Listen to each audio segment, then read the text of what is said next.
Hey, what's up guys? This is Dave from Crux Motorsports. We're going to be showing you today how to apply our third brake light overlay on this 2019 Jeep Cherokee. First you want to start by cleaning down the surface and this light, get underneath that crack because it does tend to retain some dirt. Once you get that done, go ahead and just peel the overlay from the backing material. This is air release film, so we're going to be applying this completely dry. And you just want to start by aligning it in the lower corner. You can either start on the left or the right side, that doesn't really matter.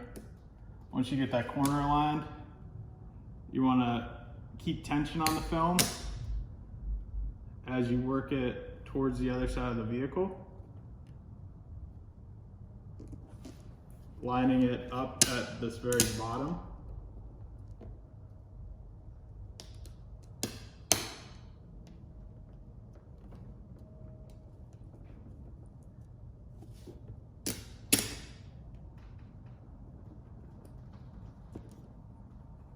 All right, so once you get the bottom aligned correctly, go ahead and work that down all the way. And then you're gonna basically just roll up on this upper lip where the light sort of has that angle at. Make sure that's all down. And then you're just gonna work the film on the top.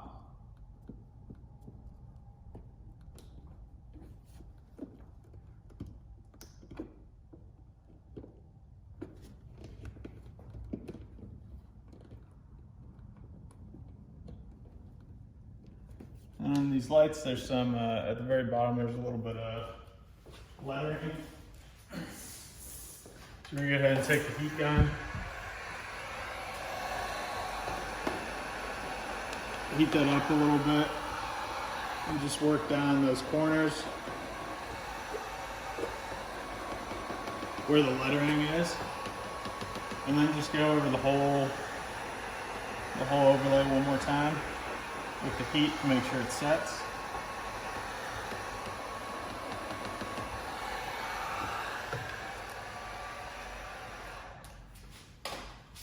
And there you go, it's as simple as that. This is the dark smoke film overlay. I do have this available in a light smoke as well if you're not looking for a completely blacked out look. This is still going to allow the light to transmit through, so it's not too bad on the reducing the light output of your third brake light. But these are available on our website. We have a couple other overlays for the Jeep Cherokee. We also have some overlays for the Jeep Grand Cherokee. So check out the link below. Make sure you subscribe to our video or subscribe to our channel, I should say, to see any upcoming products as well. Again, thanks for watching.